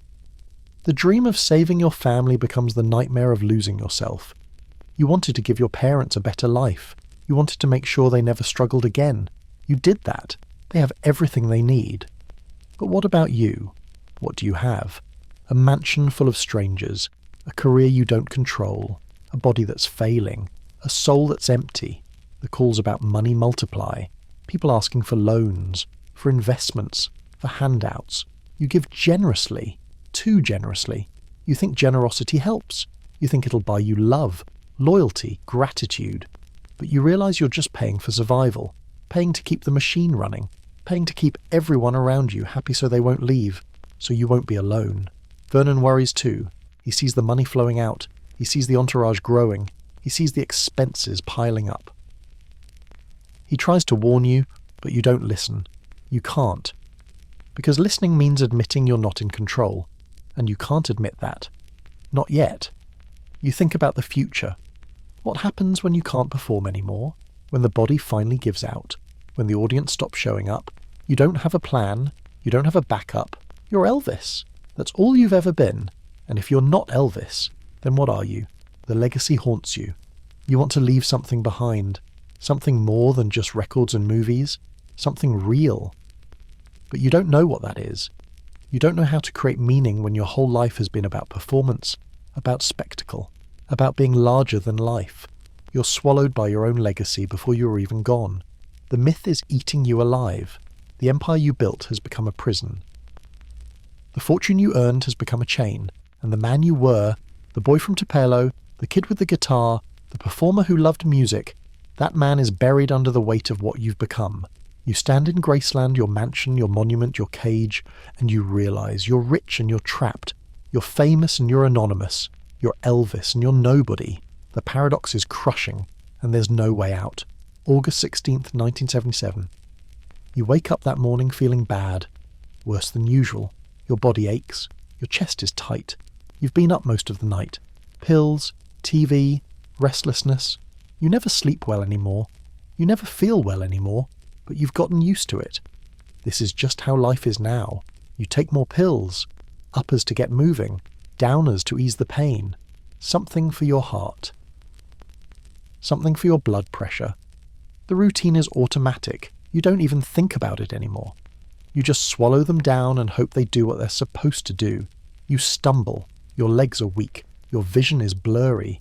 You're 42 years old, but your body is decades older. Worn out, used up. The machine has squeezed every ounce of life out of you, and there's nothing left but momentum and pills. You're at Graceland, your mansion, your monument, your tomb. You're alone, which is rare. The entourage is around somewhere, but not right here, not right now. It's just you, just the man, just the body that's been carrying the myth for too long. You make your way to the bathroom. You sit down. This is where it ends. Not on stage, not in the spotlight, not with cameras and crowds and applause. Just here, alone, on a toilet. The final scene of the myth is utterly, brutally mundane. No cameras, no stage, just the body and the silence. Your heart, weakened by years of excess and stress and pills, finally gives out. You slump forward. The world goes dark, and Elvis Presley, the king, the legend, the myth, dies. They find you later, your entourage. They break down the door when you don't respond. They see you there, collapsed, gone. They call for help. They try to revive you, but you're already gone. You've been gone for a while, really. This is just the body catching up to the soul. The autopsy finds multiple drugs in your system. Codeine, Valium, morphine, others. The list is long. The cause of death is officially listed as cardiac arrhythmia, heart attack. But everyone knows the real cause, the pills, the lifestyle. The machine that kept pushing you when your body was screaming to stop. The badge is still nearby. The honorary DEA badge Nixon gave you. You were proud of that. You thought it made you official, made you legitimate. You thought it meant something. It didn't. It was just another prop in the performance. Another piece of the myth. The gun is there too. You carried guns. Lots of them. You felt safer with them, or you felt more powerful, or you felt something. It doesn't matter now. The gun didn't save you. Nothing saved you. The crown remains on a limp throne. The king is dead. Long live the king. Except there is no next king. There's no one to pass it to. There's just the body, the myth, and the silence. The world erupts in grief. The news breaks. Elvis is dead. People cry. They gather at Graceland. They hold vigils. They mourn the loss of the king. Millions of people who never met you, who only knew the image, who only saw the performance. They grieve like they knew you, but they didn't. No one did. The machine shifts immediately, from selling Elvis the performer to selling Elvis the legend, the memorabilia, the tributes, the retrospectives. Your death becomes a product, a commodity. The machine doesn't stop, it just changes gears. They'll call it a heart attack, they'll soften the story, they'll say you died peacefully, suddenly, tragically. They won't talk about the pills. They won't talk about the years of self-destruction. They won't talk about the machine that worked you to death. The myth will soften the story. The truth stays cruel. Your voice echoes in recordings. It'll echo for decades, for generations. Your songs will live on. But your body lies still, buried at Graceland next to your mother, next to the people you loved. The mirror finally breaks. The performance is over. The king is gone. You realise too late, or maybe you realised it all along and just couldn't stop it, that you didn't know yourself, even when the world thought it did. The world knew Elvis. They knew the myth. They knew the character. But the man inside, the boy from Tupelo, the twin left behind, the soldier, the performer who just wanted to make music, that person was lost a long time ago. You spent your whole life becoming Elvis, and in the process you stopped being you. The cost of fame wasn't the money or the pressure or the schedule. The cost was yourself, your identity, your soul. You gave it all to the machine, and the machine took it, every last piece. August 16th, 1977. The day Elvis Presley died, but the man inside, he'd been dying for years. This was just the day the body finally admitted it. Graceland becomes a shrine, not immediately but soon. Your ex-wife Priscilla makes the decision to open it to the public in 1982. She's smart about it. She turns your home into a museum, your mansion into a monument, your life into a tourist attraction. People pay to walk through the rooms, to see your cars, to visit your grave, to touch the myth. Tours run daily. Guides recite facts about your life like it's a script. They show visitors the jungle room, the trophy room, the meditation garden where you're buried. They don't show the bathrooms where you took the pills. They don't show the bedrooms where you collapsed. They don't show the dark parts. Just the glitter, just the gold, just the myth. Memorabilia is everywhere. T-shirts, coffee mugs, keychains, posters, everything with your face on it. Everything with your name. The brand never dies. The product line never ends. You're not a person anymore. You're intellectual property, a licensing opportunity, a revenue stream. Impersonators pop up everywhere. Fat Elvis, young Elvis, Vegas Elvis. They wear the jumpsuit. They curl the lip. They sing your songs in ballrooms and casinos and county fairs. Some are good, some are terrible. None are you. But that doesn't matter. They're not selling you. They're selling the idea of you. The myth. Elvis sightings become a cultural phenomenon. People claim to see you at gas stations, grocery stores, airports. You're not dead, they say. You faked it. You're in hiding. The conspiracy theories multiply. The myth spawns legends. And somewhere in all of it, the truth, that you died alone on a toilet at 42, gets lost. Your voice becomes a commodity. Your recordings are remastered, repackaged, resold. Greatest hits compilations, box sets, remixes, duets with dead singers. Your voice, digitally manipulated, singing songs you never sang. The technology allows it. The estate profits from it. And you can't object because you're gone. Your image is licensed to advertisers, to companies, to anyone with money. You sell cars from beyond the grave. You sell soft drinks. You sell everything. The Elvis brand is worth millions, hundreds of millions, more than you made when you were alive. Ironic, isn't it? You're worth more dead than alive. Your daughter, Lisa Marie, inherits the estate. She manages the trust, the revenue, the expectations. She tries to honour your legacy. She tries to protect the brand. But she's also living with the weight of being Elvis's daughter, of being connected to a myth she can barely remember as a father. Fans cry at your grave. They leave flowers. They leave teddy bears. They leave letters. They stand in the meditation garden and they weep for you, for the king they lost, for the music that moved them. But they're unaware that the tears are part of the spectacle. part of the product, part of what keeps Graceland profitable. The king never dies. That's what they say. Elvis lives. Not as a person, not as a man, but as an idea, as a cultural touchstone, as a symbol of something that America used to be, or thinks it used to be, or wishes it could be again. You're immortal now. Congratulations. You traded your life for it. Auctions fetch hundreds of thousands for your belongings. A jumpsuit sells for 6 figures. A guitar, a car, a prescription pill bottle. Everything you touch becomes valuable, collectible, a piece of the myth. People buy your stuff not because they want to use it, but because it was yours, because owning a piece of Elvis means owning a piece of history. The story smooths out over time. The rough edges get sanded down. The pills, the affairs, the colonel's exploitation, the bathroom death. These things get mentioned in biographies, but they don't stick. What sticks is the music, the movies, the image, the myth.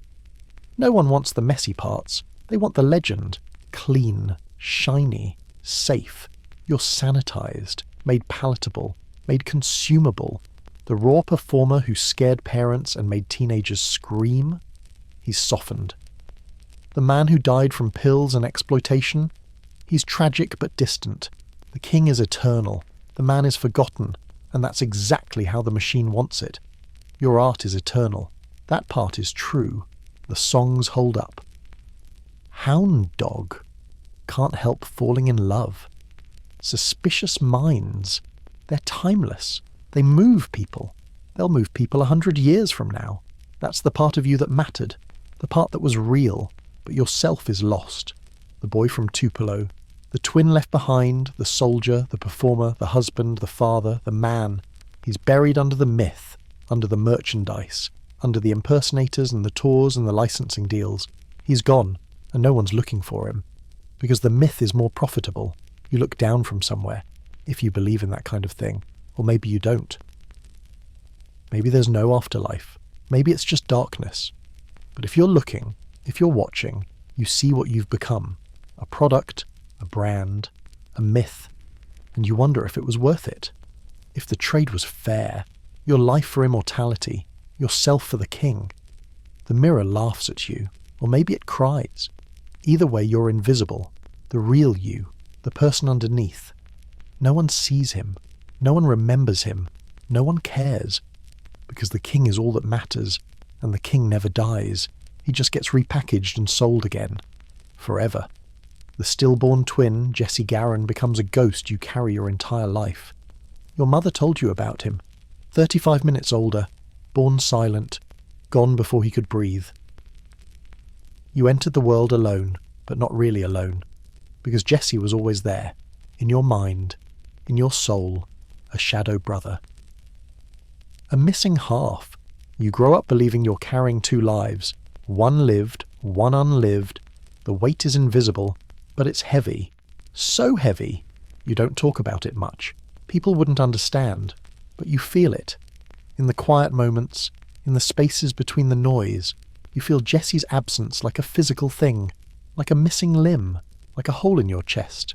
You wonder what he would have been like, if he would have looked like you, sounded like you, if he would have loved music too, if he would have been the shy one or the bold one, if he would have taken some of the pressure off, if maybe, with Jesse alive, you wouldn't have had to become Elvis all by yourself. Your mother felt it too. You could see it in her eyes sometimes. She'd look at you like she was seeing 2 people, like she was mourning one while holding the other. She never said it, but you knew. She carried the ghost too, and when she died, you felt like you lost both of them. Your mother and the brother you never met. Fame becomes the missing twin you try to fill with noise, lights, crowds. You chase wholeness through adoration. If enough people love you, maybe it'll fill the void. If enough people scream your name, maybe you won't feel so alone. If you're big enough, famous enough, important enough, maybe you won't feel like half a person anymore. But it doesn't work. The crowds fill the stadiums, but they don't fill the void. The applause is deafening, but it doesn't quiet the silence inside. The love you get from millions of strangers doesn't replace the love you needed from one brother. The void stays. It grows. It swallows everything you throw at it. Each performance is a séance. You're not just singing, you're reaching out, trying to connect, trying to feel something, trying to hear Jesse's voice in the screams, trying to find him in the chaos. Each scream is you trying to hear his breath, to feel his presence, to know that you're not alone. But you are alone. You've always been alone. The scoreboard of chart hits and movies becomes your way of proving you existed. #1 records, sold-out shows, box office success, proof that you mattered, that you were here, that you were real. Because if you're successful enough, famous enough, important enough, then maybe you deserve to be the one who lived. Maybe Jesse's death wasn't wasted. Maybe you're living for both of you. Maybe. The mirror shows only one person, but inside, you feel two. The performer and the one who never got the chance. Elvis and Jesse. The living and the dead, the seen and the unseen. You carry both. You perform for both. You destroy yourself for both. Because one person can't be enough to justify surviving when your twin didn't. You listen for silence more than applause, in the gaps between notes, in the pauses between songs, in the moments when the crowd is holding its breath. That's when you hear him, or think you do, Jesse's breath. Quiet, gentle, a whisper from the other side, a reminder that you're not whole, that you'll never be whole, the machine will never let you slow down. Because slowing down means feeling, and feeling means facing the void, the absence, the missing piece. You'd rather vanish than face the emptiness without your twin. You'd rather perform until you collapse, take pills until you die. Anything to avoid sitting still long enough to realize you've been incomplete your entire life. Your death is tragic, yes, everyone says so. Too young, too talented, too much potential left. But perhaps it was inevitable. Because you spent a lifetime compensating, running from the void, trying to fill the unfillable, trying to be enough for two people, and one person, no matter how famous, no matter how loved, can't carry that weight forever. The man you were could never meet the man you were supposed to be, because the man you were supposed to be wasn't just you, it was you and Jesse, together, a pair, a whole. But you were only ever half, and no amount of fame, no amount of love, no amount of success could make you whole. You knew that, you always knew that, but you kept trying anyway, until there was nothing left to try with. The twin you left behind never stops watching, in your mind, in your dreams, in the mirror when you're alone at 3 a.m, shaking and sweating and barely holding on. Jesse watches, the boy who never got to live, the brother who never got to sing, the ghost you carried for 42 years, he watches and he waits, and when you finally die, maybe you finally meet him. Maybe you finally become whole, or maybe not. Maybe the void is all there is. Maybe absence is all you ever really had. But either way, your death isn't just the end of Elvis. It's the end of the boy who spent his whole life trying to be enough for two people, who carried a ghost he never met, who loved a brother who never breathed. The twin you left behind finally gets to rest, and so do you, if that's any comfort, if anything can be comfort after a life like yours. At the end, you stand before the mirror, no jumpsuit, no audience, no badge, no guns, no pills within reach, for once. Just you, the man, the body, the face you've been staring at for 42 years, and you barely recognize it. You remember the boy from Tupelo, skinny, poor, shy. The kid with a guitar he didn't know how to play. The boy who sang in church and moved without thinking and felt everything so intensely it hurt. That boy is in there somewhere, buried under the years, under the fame, under the myth. But you can still see him if you look hard enough, if you remember.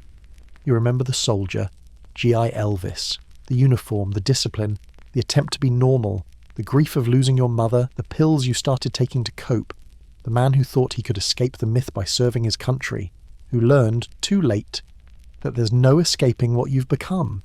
You remember the Hollywood actor, the beach movies, the formulaic scripts, the soundtrack albums, the prison with golden bars, the years you spent trapped in a system you helped build, playing the part of Elvis Presley while the real you suffocated behind the scenes. You remember the Vegas spectacle, the jumpsuits, the sweat, the exhaustion, the pills, the two-show nights, the collapse backstage, the resurrection on stage, the cycle of dying and performing and dying again, night after night, year after year, until there was nothing left. All versions of you, all pieces of the same broken whole, the boy, the soldier, the actor, the Vegas act, the king, the myth, the man. You've been all of them. You've been none of them. You don't know which one is real anymore. Maybe they all are. Maybe none of them are. You realise that no one truly knew you. The fans knew the king, they knew the image, the pelvis, the sneer, the voice. They knew the performance, but they didn't know the man behind it. They didn't know the grief, the pills, the loneliness, the void. They didn't know about Jesse, about your mother, about the machine. They didn't know you were dying while they were cheering. The press knew the image too. The headlines, the scandals, the gossip. They knew what sold papers, but they didn't know you. They didn't care to know you. You were content, a story, a product, not a person. Even the people closest to you, your entourage, your family, your wives, they didn't really know you. They knew Elvis. They knew the provider, the star, the paycheck, the father, the husband. They knew the roles you played. But the man underneath, the one who was scared and lonely and incomplete, they never saw him. You never let them. And you barely knew yourself. You spent so long being what everyone else needed you to be that you forgot who you were. Or maybe you never knew. Maybe the myth swallowed you before you had a chance to figure it out. Maybe Elvis killed you long before your heart gave out. You whisper thank you to the mirror. It's the only place honest enough to hold you. The only thing that showed you the truth, even when you didn't want to see it. The mirror never lied. It showed you the boy becoming the myth. It showed you the myth consuming the man. It showed you the collapse, the decay, the end. The myth goes on. It always did. It always will. Your voice in recordings, your image in movies, your face on merchandise. The king never dies.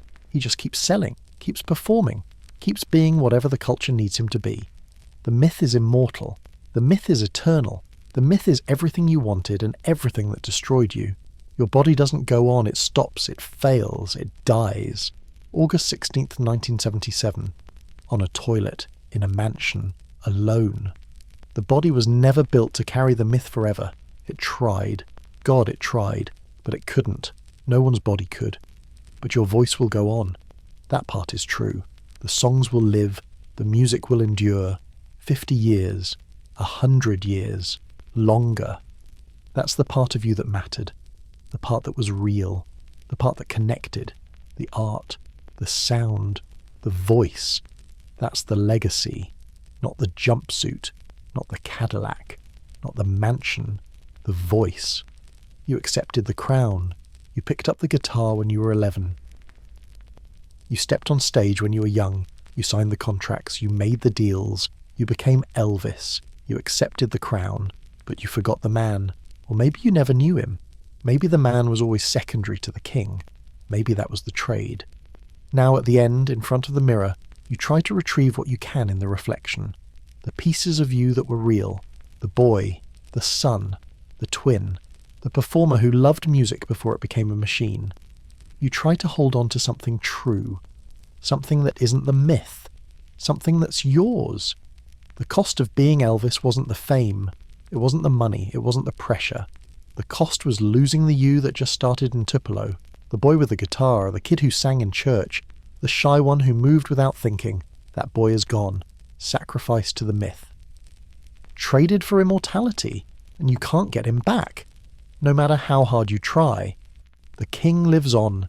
The man dies. Maybe that's the deal you signed when you picked up that guitar. Maybe that's the price of being extraordinary. You lose the ordinary. You lose yourself. You lose everything that makes you human. And what's left is just the image. Just the sound. Just the myth.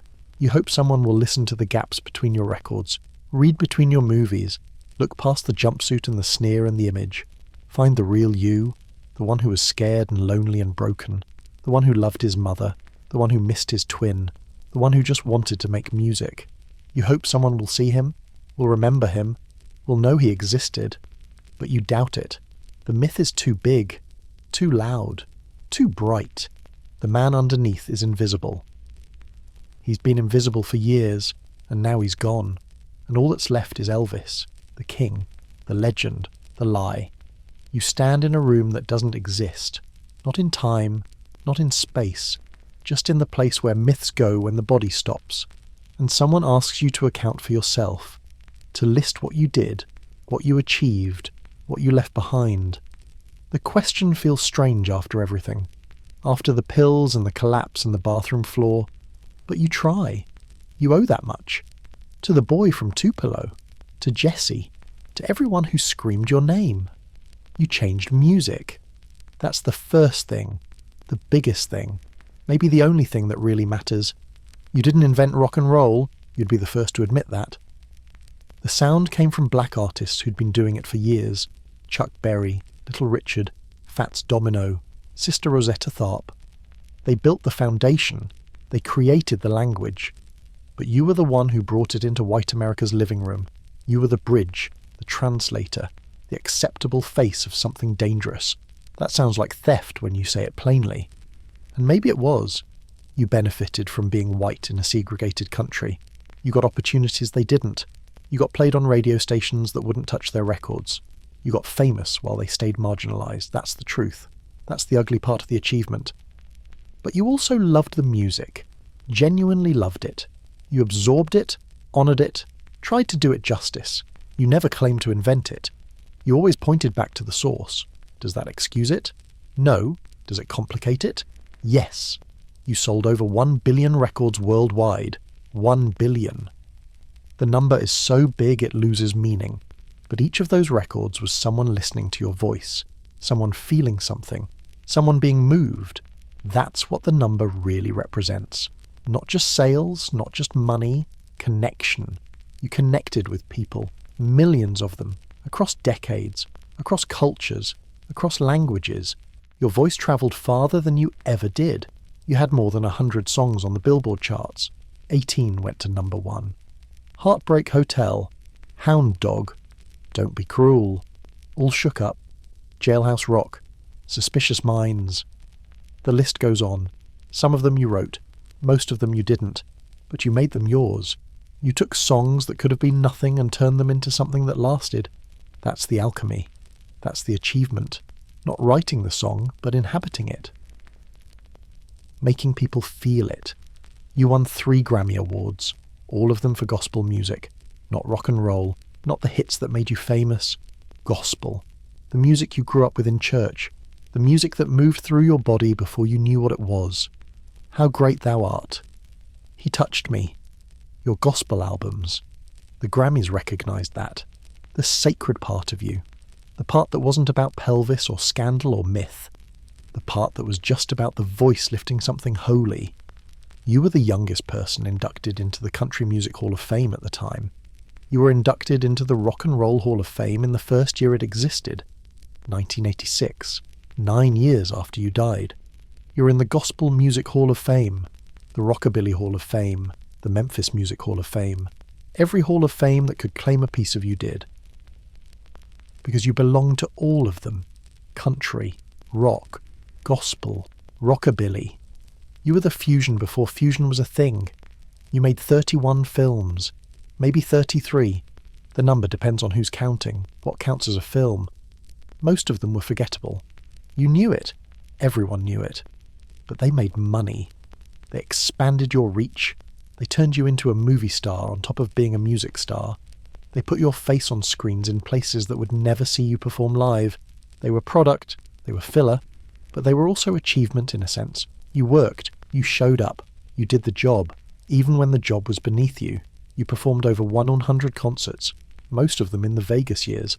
2 shows a night, sometimes 3. The grind that killed you was also a monument to work ethic, to commitment, to showing up even when your body was failing. Even when the pills were the only thing holding you together. You gave those audiences everything. Every night. That's an achievement. A tragic one. But still, the 68 comeback special had 42% of the television audience.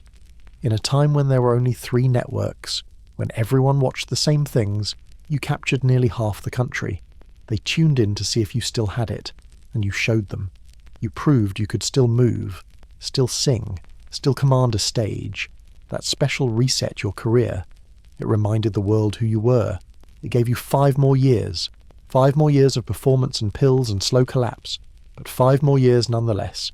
You received the Presidential Medal of Freedom posthumously in 2018. 41 years after you died, the recognition came late, but it came.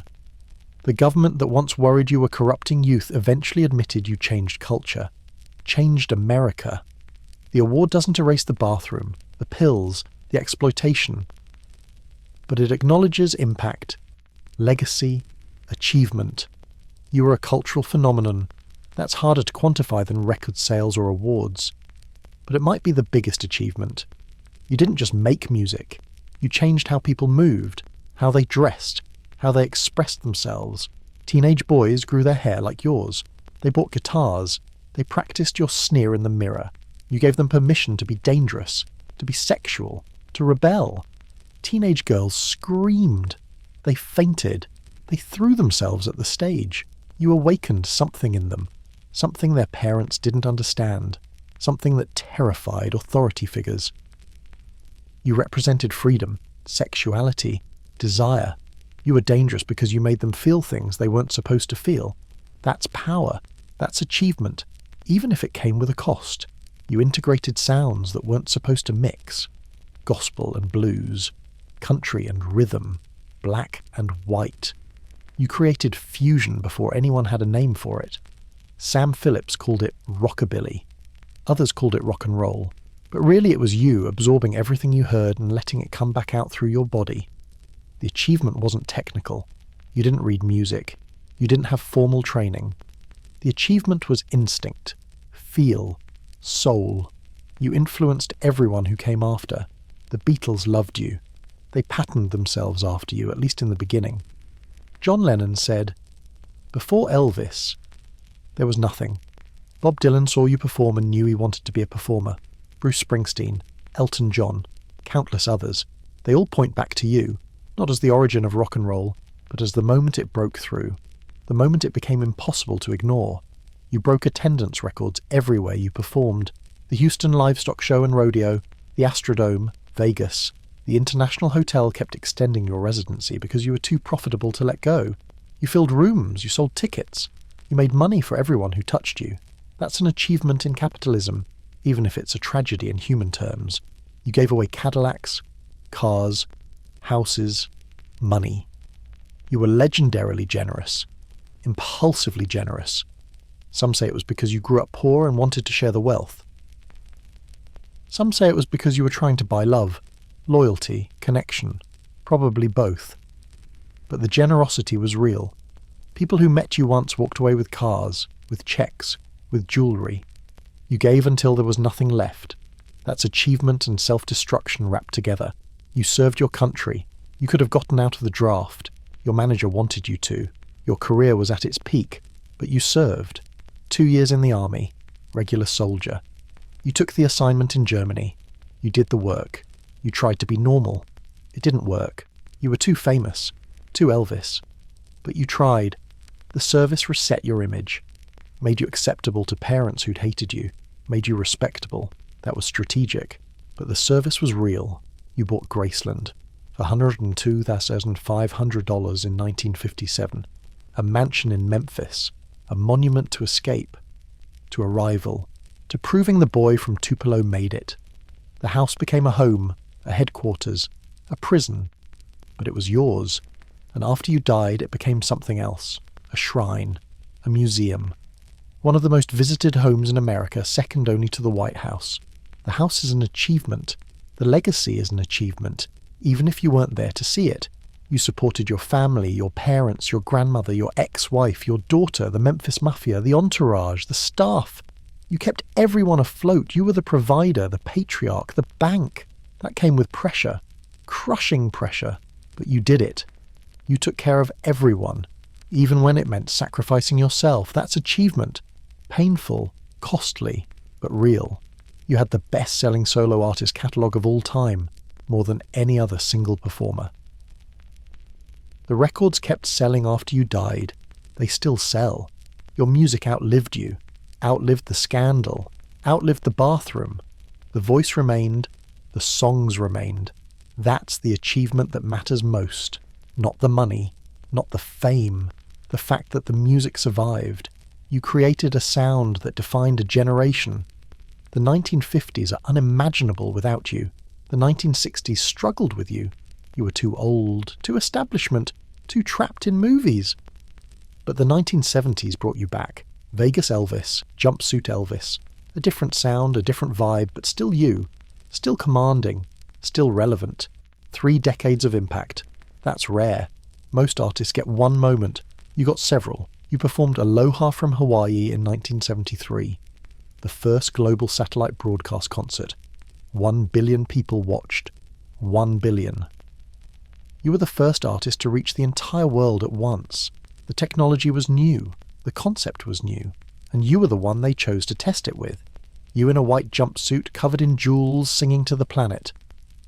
The achievement is staggering. The moment is iconic. The cost, the pills, the weight, the exhaustion is tragic. But the achievement stands. You recorded in 3 decades, the 1950s, the 1960s, the 1970s. Each decade had a different sound, a different Elvis. Rockabilly Elvis, movie Elvis, Vegas Elvis. You evolved, you adapted, you survived changes in music, culture, technology. Most artists from the 50s were gone by the 60s. You lasted, you stayed relevant. Even when you weren't, you were. The myth was too big to kill, not even you could kill it. You sold out Madison Square Garden in minutes, the Houston Astrodome. Every venue you touched. The demand never stopped, even in the final years. Even when you were heavy and struggling and forgetting lyrics, people still wanted to see you, still needed to see you. You were Elvis. That was enough. The box office never lied. The ticket sales never dropped. You were always valuable, always profitable, until the moment you died. You inspired a genre of tribute artists, Elvis impersonators, thousands of them, all over the world. Fat Elvis, young Elvis, black Elvis, Asian Elvis, female Elvis. They dress like you, they move like you, they sing your songs. It's mockery and tribute at the same time. The achievement is that you're imitable, that your image is so iconic it can be copied, repeated, franchised. That's cultural penetration, that's legacy, even if it's weird and sad and occasionally pathetic. You had 149 songs on the Billboard Hot 100, more than anyone in your era, more than most people who came after. The numbers speak for themselves. Hit after hit after hit, year after year. The songs kept charting, the music kept selling, the voice kept mattering. That's not luck, that's not just good management, that's talent, that's work, that's achievement. You sang gospel until the end. Even when the rock and roll and the movies and the Vegas shows consumed everything else, you kept coming back to gospel. You recorded gospel albums, you sang gospel in private. You found something in that music that nothing else gave you. Peace, maybe. Connection. A reminder of church, of your mother, of the boy you used to be. The gospel recordings are some of your best work. Raw, emotional, real. That's achievement. Holding on to something sacred in the middle of all the chaos, you were the voice of rebellion for a moment. The boy who moved his hips and scared parents and made teenage girls scream. You represented danger, sex, freedom. You broke rules without trying, without meaning to, just by being yourself, just by moving the way your body wanted to move. That kind of rebellion, the unconscious kind, the authentic kind, is rare. It can't be manufactured. It can only happen, and it happened to you. That's achievement. Even if you didn't understand it, even if you couldn't control it, you built an empire, a business, a brand, not alone. The Colonel handled most of it, and handled it poorly, and exploited you. But still, you were the product, but you were also the enterprise. Elvis Presley Enterprises, the merchandise, the licensing, the catalogue, the estate. It survived your death. It grew after your death. Your daughter inherited it. It made her wealthy. It made everyone who touched it wealthy. That's achievement. Building something bigger than yourself, even if it consumed you in the process. You were the American dream, The poor boy who made it, the nobody who became somebody, the kid from a 2-room shotgun house who bought a mansion, the boy who failed music class who became the king of rock and roll. You were proof that it was possible, that talent and luck and work could lift you out of poverty and put you on top of the world. The fact that the dream also destroyed you doesn't erase the achievement. It just complicates it, makes it tragic, makes it human. You were flawed, deeply flawed. The pills, the control.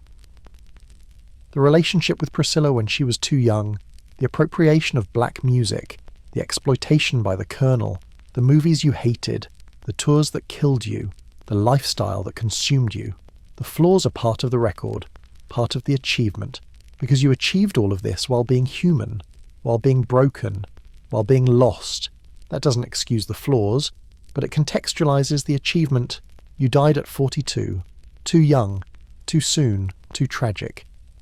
But you packed more into those 42 years than most people pack into 80. You lived 3 lifetimes. 4. You were the boy, the soldier, the movie star, the Vegas act.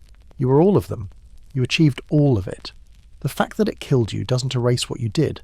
It just adds weight, adds cost, adds tragedy. The achievement isn't just the numbers, the records, the awards, the money. The achievement is that your voice still matters. 50 years after you died, 60 years after your peak, the songs still move people. The performances still inspire. The image still resonates. You're still here, not as a man. The man died in a bathroom in 1977, but as a voice, as a sound, as a moment, as an icon. That's the achievement. You became more than yourself. You became a symbol, a legend, a myth. And myths don't die. They can't. They live in the culture, in the collective memory, in the kids who pick up guitars and dream of being something more. You're in there, in all of it. The boy from Tupelo who changed the world, who gave everything, who paid the ultimate price, who achieved more than he ever dreamed and lost more than he could afford. You stand in that room that doesn't exist and you account for yourself. And the list is long. Longer than you thought. Longer than you gave yourself credit for when you were alive and drowning in pills and self-doubt and the crushing weight of the myth. The achievements are real. They matter. They changed music, changed culture, changed the world. But so did the cost, the loneliness, the exploitation, the loss of self, the death at 42. The achievements and the tragedy are inseparable. They're woven together. You can't have one without the other. The boy who achieved all this is the same boy who died on a bathroom floor. The king who changed the world is the same man who couldn't save himself. That's the final accounting, the achievement and the cost. Both real, both true, both part of the same story. Your story, the one you lived. The one you died, the one that still echoes 50 years later in every voice that tries to sing like you, in every hip that tries to move like you. In every kid who picks up a guitar and dreams of being more than where they started. You achieved the dream, and the dream consumed you. Both things are true, both things matter, and standing in that room, accounting for yourself, you finally see it clearly. The whole picture, the boy and the king, the triumph and the tragedy, the achievement and the cost, all of it, together, inseparable, forever.